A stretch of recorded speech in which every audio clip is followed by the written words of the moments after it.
तो आपने अभी तक मेरे चैनल को सब्सक्राइब नहीं किया तो कृपया लाल बटन दबाकर चैनल को सब्सक्राइब करें और बेल के आइकन को दबा दें ताकि आने वाले हमारे लेटेस्ट वीडियो आपको समय समय पर मिले।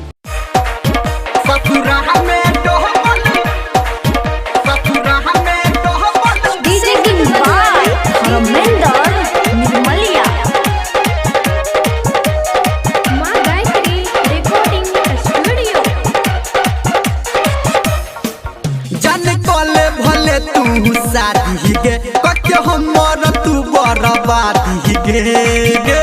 सुन जन कले भले तू शादी गे कके हमर तू बर्बादी गे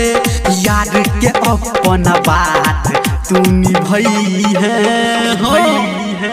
के भतारा के बात नहीं भूलई है आ ससुरा हमें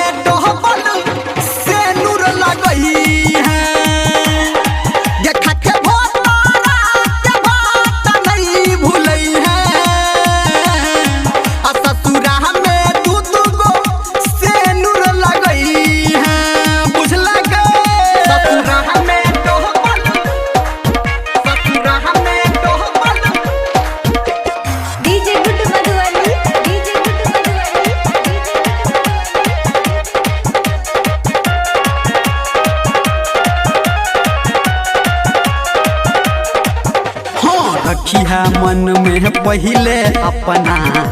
बात कुमार के टोका चाली बंद न करी है अपना तू प्यार के रखी है मन में पहले अपना बात कुमार के टोका चाली बंद न करी है अपना तू प्यार के वीडियो कॉल पे चेहरा अपन देखोई है देखा के भतारा के बात नहीं भूलई है आ ससुरा हमें डहबल से नूर लगई है देखा के भतारा के बात नहीं भूलई है आ ससुरा हमें तू गो जगो से नूर लगई